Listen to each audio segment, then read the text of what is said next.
जानकी नवमी की महिमा, विशेषता और अयोध्या में आपके यहाँ किस प्रकार से वैदिक विधि विधान से पूजा पाठ होता है, विस्तार से आप बताएं। श्री जानकी जी की नवमी जैसे राम नवमी वैसे जानकी नवमी, ठीक एक महीने पे राम नवमी से ठीक एक महीने वाली दूसरी नवमी, राम नवमी चैत्र और बैसाख की नवमी को जानकी नवमी कहते हैं। एक महीने का एक दिन हो गया। मास राम जन्म में मास दिवस कर दिवस भा, मरम न जानई कोई, रथ समेत रवि था क्यों, निशा कवन विधि होई। एक महीने का एक दिन हो गया। राम जन्म से जानकी जी के जन्म तक एक महीना मतलब दिन ही दिन रहा, रात्रि आई ही नहीं।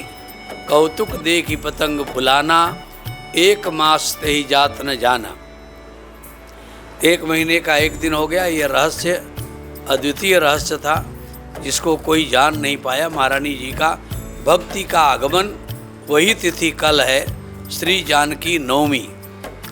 जानकी नवमी, रामनवमी, जन्माष्टमी आदि अवसरों पर अन्नपान करने का निषेध बताया गया है, इसलिए अन्न का सेवन नहीं करना चाहिए।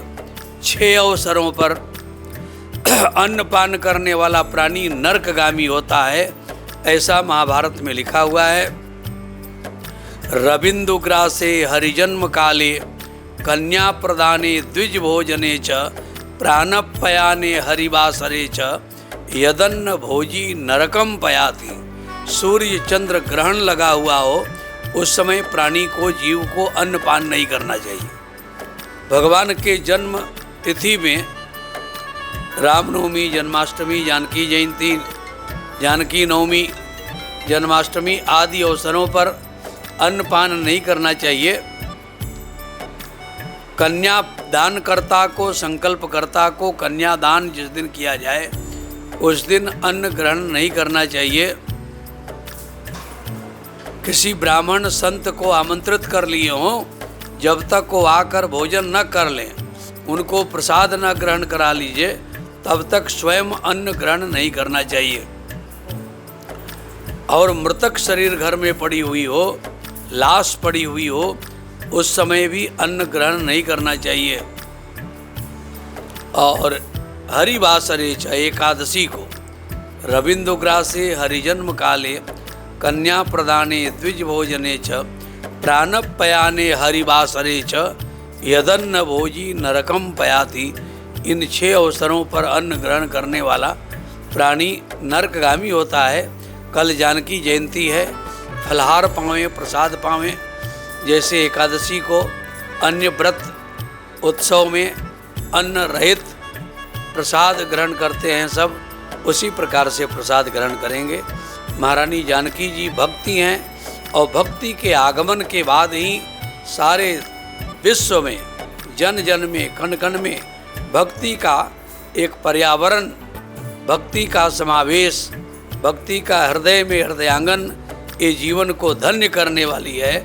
इसलिए महारानी जानकी जी का चिंतन करें और भक्ति का चिंतन करें, शक्ति का चिंतन करें। इसलिए श्री जानकी जी का जयंती का चिंतन करके उनके व्रत उत्सव के अनुसार नियम अनुष्ठान और व्रत का पालन करें और पूजन अर्चन करें, ये जीवन को धन्य बनाएं। जय सिया राम। मैं रसिक पीठाधीश्वर महंत जन्मेजय शरण, श्री जानकी घाट बड़ा स्थान, जो रसिक उपासना की मूल आचार्य पीठ है, यहाँ से आप सबों को आपके चैनल के माध्यम से, जितने भी चैनल के पदाधिकारी हैं, वरिष्ठ कनिष्ठ, सभी को मंगल कामना, शुभकामना, सभी के प्रति मंगल कामना। जानकी नवमी की जय। श्री जानकी जी। जानकी नवमी के लिए, उस त्यौहार को भव्य रूप से मनाने के लिए धर्मार्थ सेवा ट्रस्ट और तीर्थ पुरोहित समाज की तरफ से क्या आयोजन है, आयोजन के बारे में विस्तार। जय श्री राम। बहुत सौभाग्य की बात है सनातनियों के लिए, जिस प्रकार से हम सभी के आराध्य हैं श्री सीताराम जी महाराज, श्री सीताराम जी भगवान।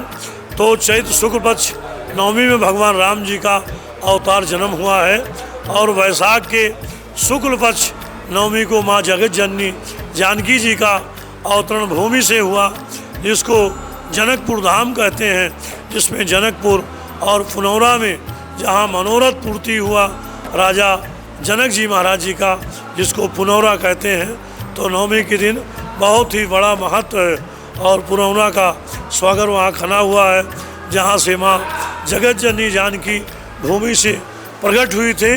तो अयोध्या में उसी प्रकार सभी प्राचीन मठ और मंदिरों में तीर्थ पुरोहितों ने भी अपने अपने स्थानों पे बहुत ही भव्यतापूर्व मठ और मंदिर को फूलों से सजाया है। विशेष आरती का प्रबंध रखा गया है।